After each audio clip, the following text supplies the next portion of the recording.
Alexandria, Professor Alexandria Darling. She's going to talk about management of movement disorders in children.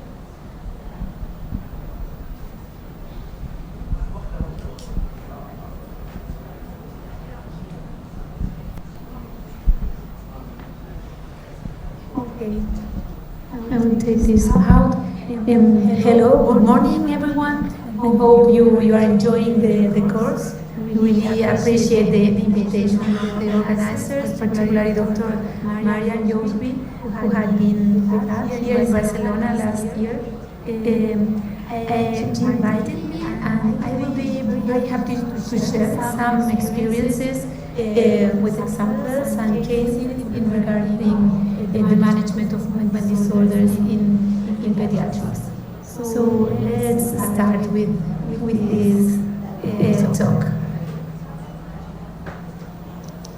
So as you might know, movement disorders, this discipline is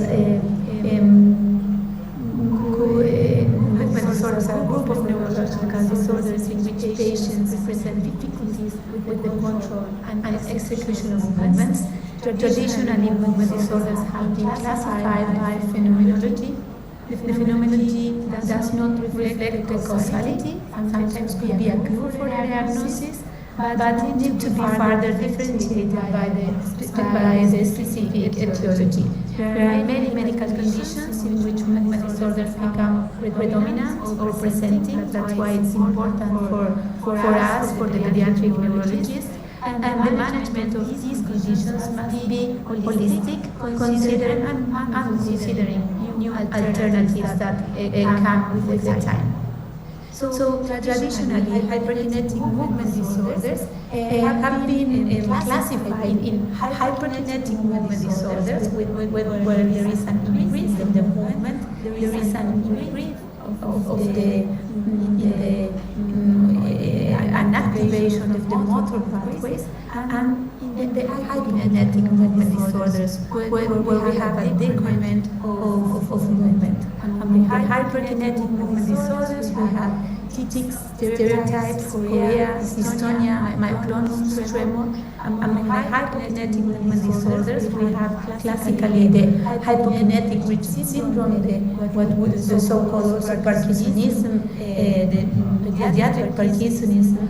And then we have some situations in the middle where we have a lack of coordination, we have ataxia, and where we have a change in the tone. With high tone, we have spasticity that is different from the rigidity of the hypokinetic movement disorder.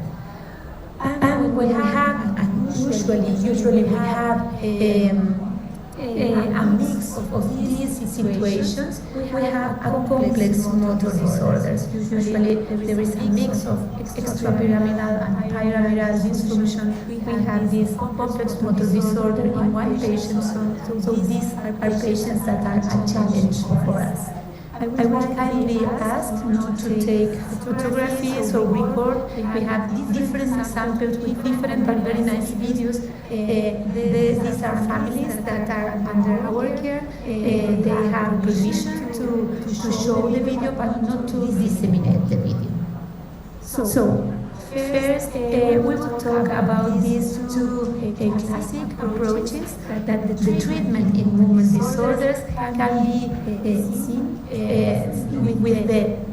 with the lens of the symptomatic perspective, and the symptomatic treatment is related to treat the phenomenology, and we have the lens of the mechanism-based therapy, and there we will treat the molecular base or the metabolic rearrangement. So this is the outline of my presentations with the different views, the different glances or perspective. We will talk a lot about symptomatic treatments, about mechanism-based therapies, about new perspectives, and about some words about the integral, the holistic patients we need for the different conditions.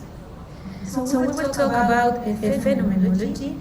First, I want to share this. This is a very nice article of Dr. Brandsma. It's a colleague of the Netherlands group.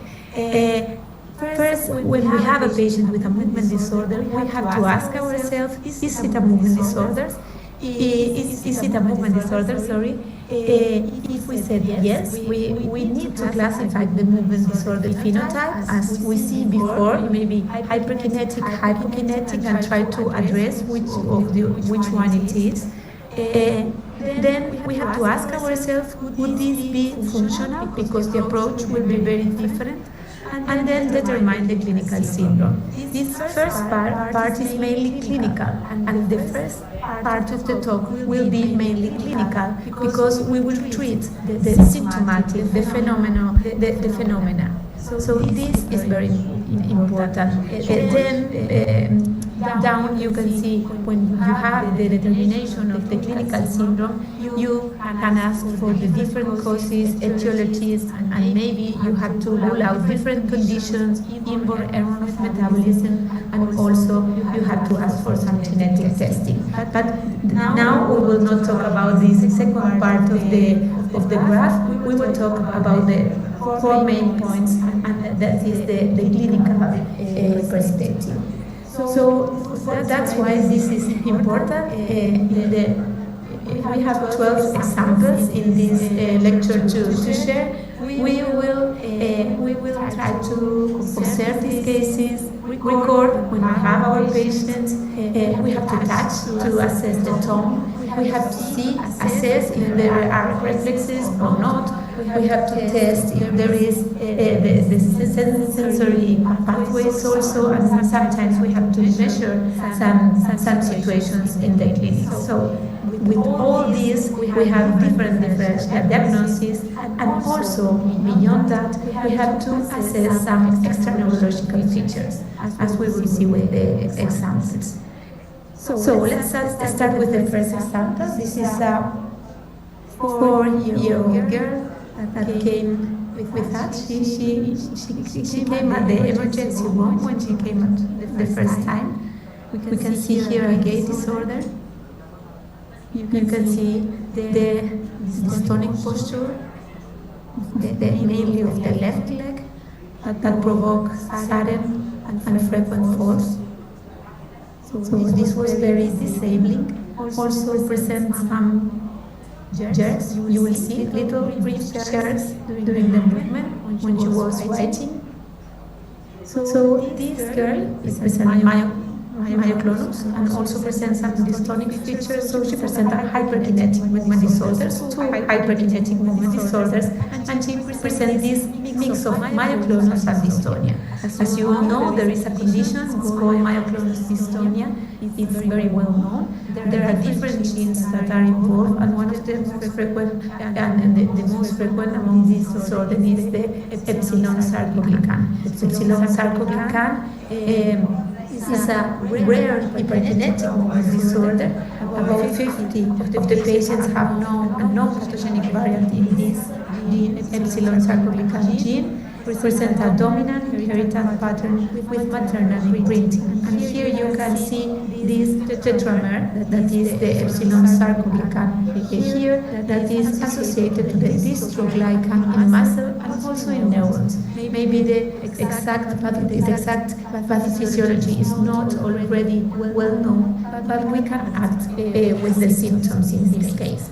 Just to remember, the typical clinical picture is that of a relatively mild dystonia, maybe hands, like a writer cramp, mainly in adults also, neck, and myoclonus, mainly in the upper body, which would be alcohol responsive. This is more important with the adolescents and the adults. And also very, very, very important, psychiatric disorders are highly prevalent in these populations. There are different clinical, this is all clinical criteria, myoclonus, isolated or predominating over dystonia, prominence of the motor manifestation in the upper body, absence of truncal dystonia, positive family history, and onset before 18 years. There are minor criteria, but not less important, that are the psychiatric disturbances like obsessive compulsive disorder, anxiety, for example, and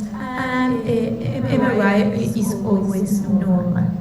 When we have these criteria, we have to ask for these specific genes associated with myoclonus dystonia, and one of them is the epsilon sarcoglycan. The management of this neurodevelopmental circuit disorder, because there exists a dysfunction of different circuits among the extrapyramidal and also cerebellum pathways. It's a symptomatic management up to now with benzodiazepines, levetiracetam, valproate, mainly for the myoclonus, also gabapentin, pimosid or triacifenidil, and levodopa, mainly for the dystonia.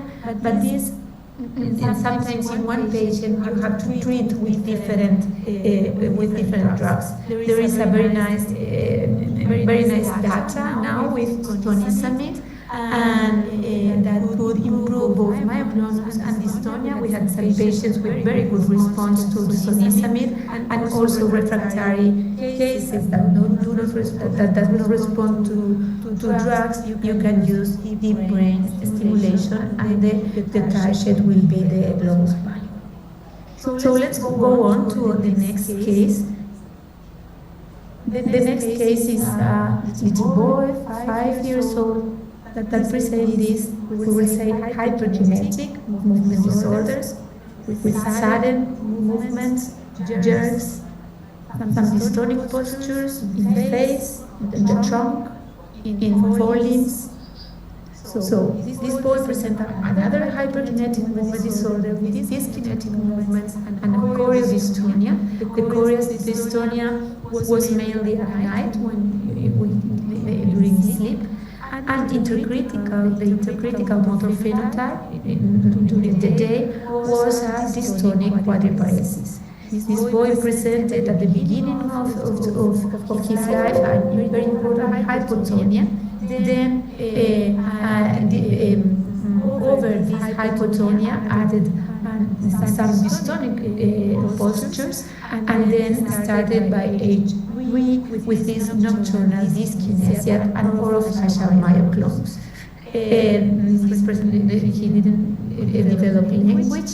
All the complementary tests were normal. Metabolic workup was normal. VDG, because of these sudden movements in sleep, was normal with non-epileptic dyskinesia.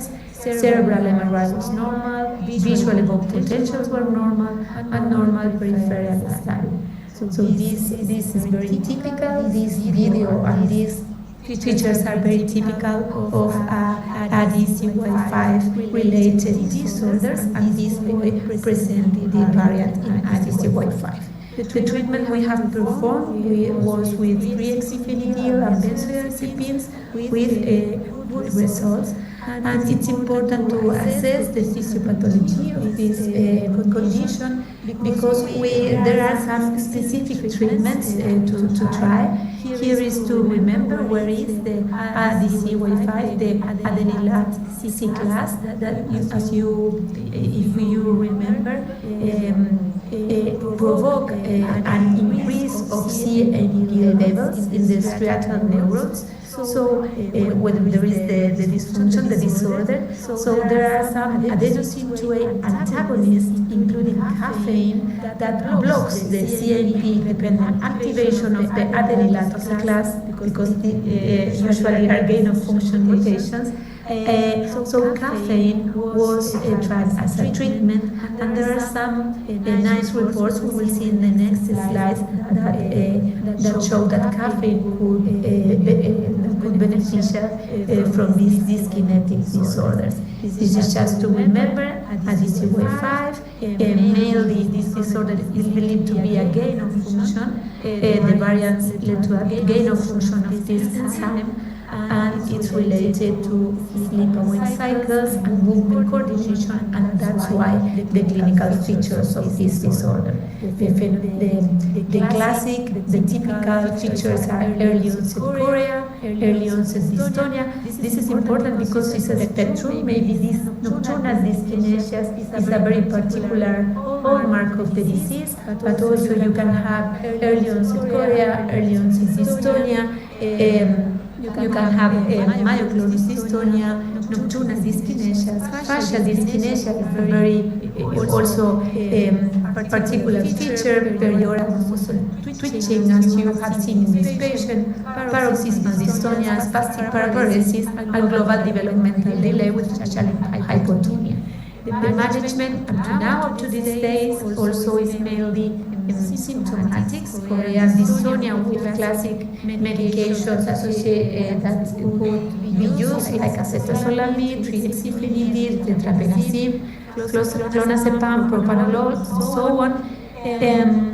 DBS, there are results, but there are some cases treated with DBS, but the results are variable. And the nocturnal dyskinesias could be treated also with benzodiazepines, melatonin, and also with caffeine. This is very interesting because it's like a specific, among these all symptomatic treatment for this condition, the caffeine it seems to be specific because it's blocking the enzyme that is overfunction. So and this report is very nice. It's a retrospective survey of 30 patients treated with caffeine, reported a significant improvement in dyskinesia, with improvement hypotonia, insomnia, pain, attention, concentration, sleep quality, and mood in some. Given the relatively good safety profile of the caffeine, a trial of caffeine in addition to other treatment options should be considered in these patients. This is just to remember the approach to Chorea. It's a very general picture looking for Chorea. When you have Chorea, there are other conditions that have specific treatments together with the symptomatic treatments.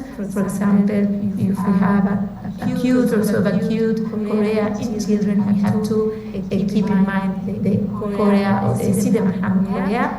And if we have a chronic Chorea that lasts over a year, we have to think about the link, a benign hereditary Chorea, where also, for example, the ADCY5 and others are included.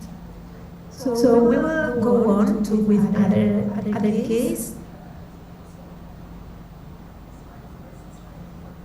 We have this nice, also I think 5 or 6, when we know this girl, 10-year-old girl, that came with this gait disorder. You can see there in the left leg a dystonic posture when walking. This prevents her walking and started with very frequent falls, and she cannot walk by herself.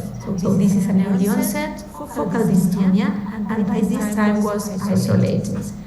So this is important because it's the classification of movement disorders related to dystonia, early onset. It's a time focal because by that time was not generalized, and isolated because we didn't find another movement disorder by that time.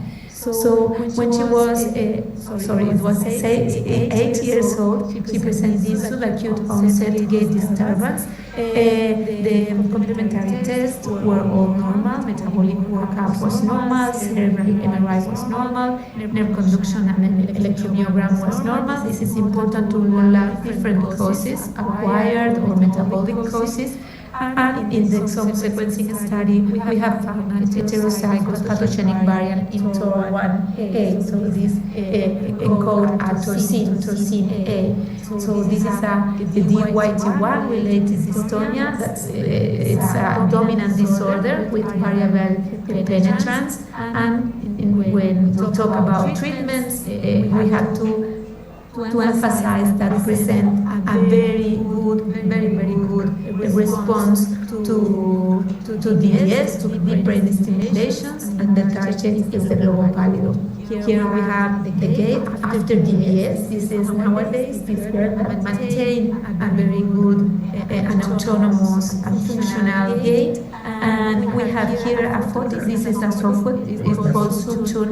We can see in blue the global pallidum, and here we can see the leads that are of the DBS that are stimulating the pallidum. Another example that are related to a dystonia.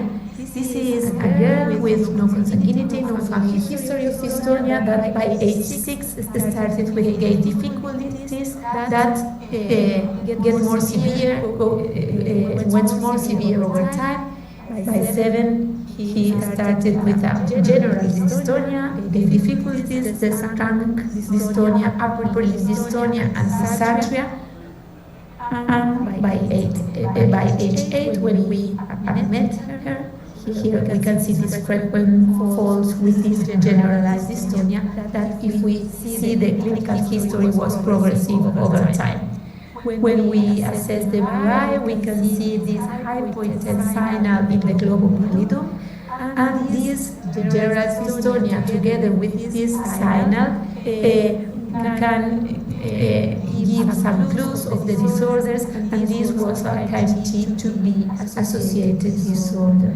In this girl, we have tried with different drugs like triexiphenidil, gabapentin, also baclofen and benzodiazepine with no response. And we know having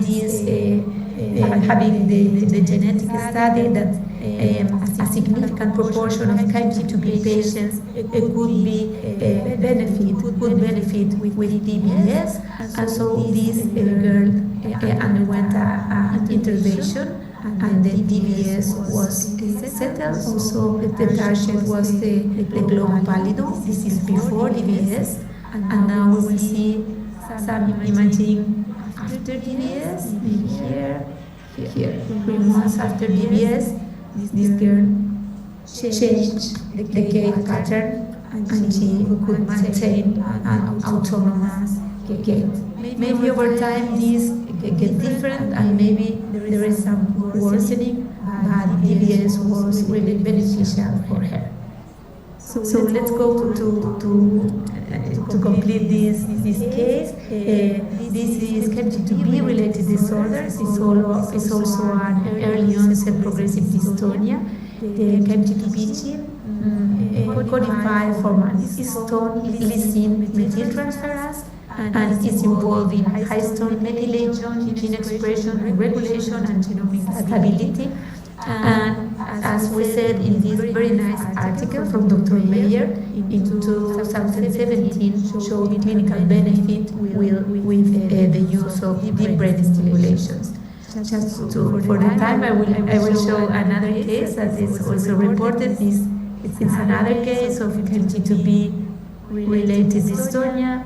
You can see some dystonic postures in the right arm and also in legs, and this is the boy after DBS with a functional gait.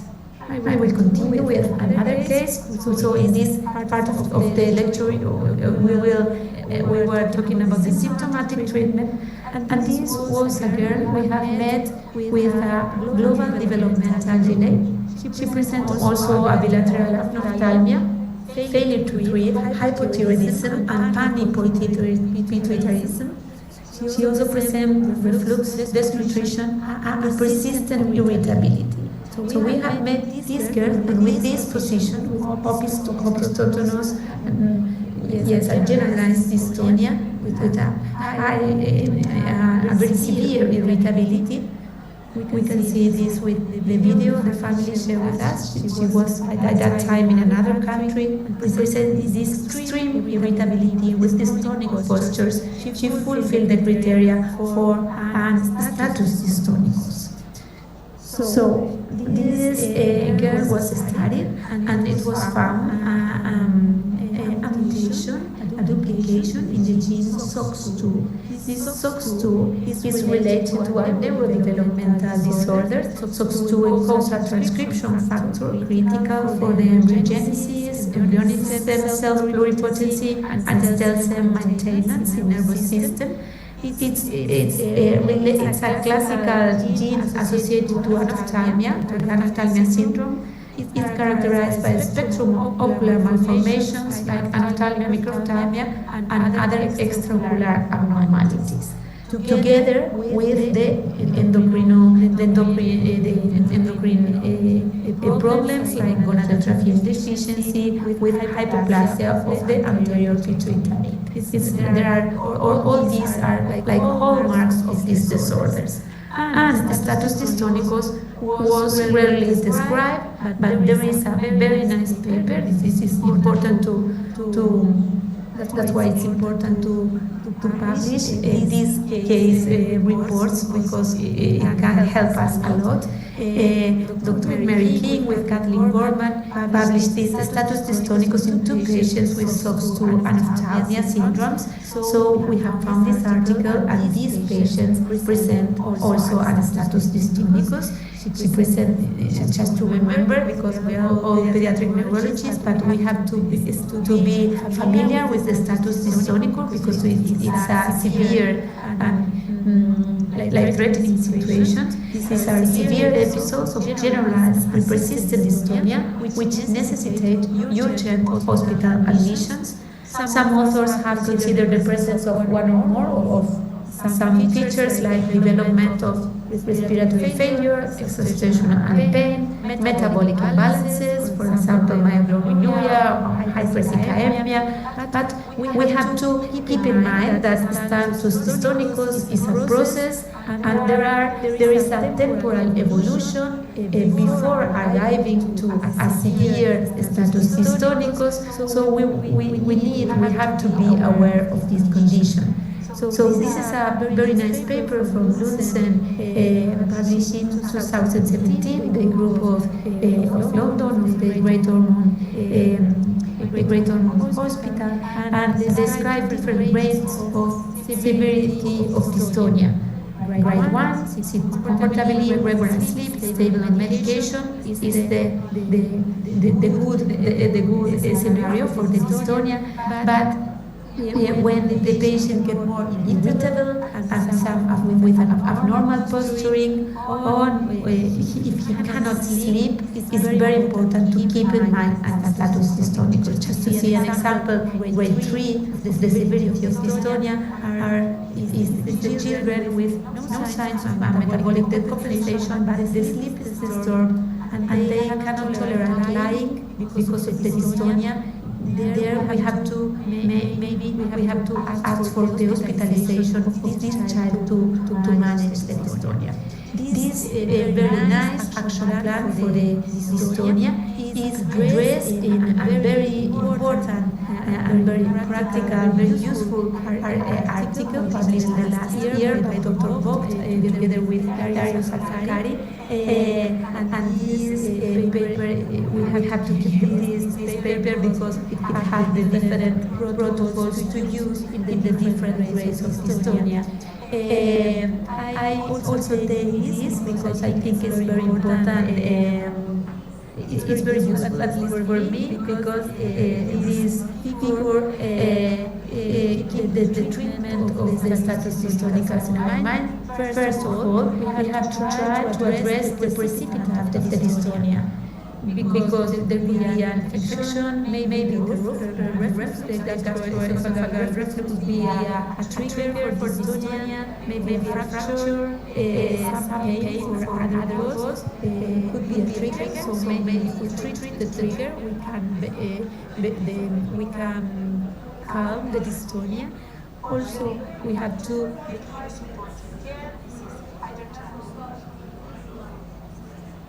finish the session.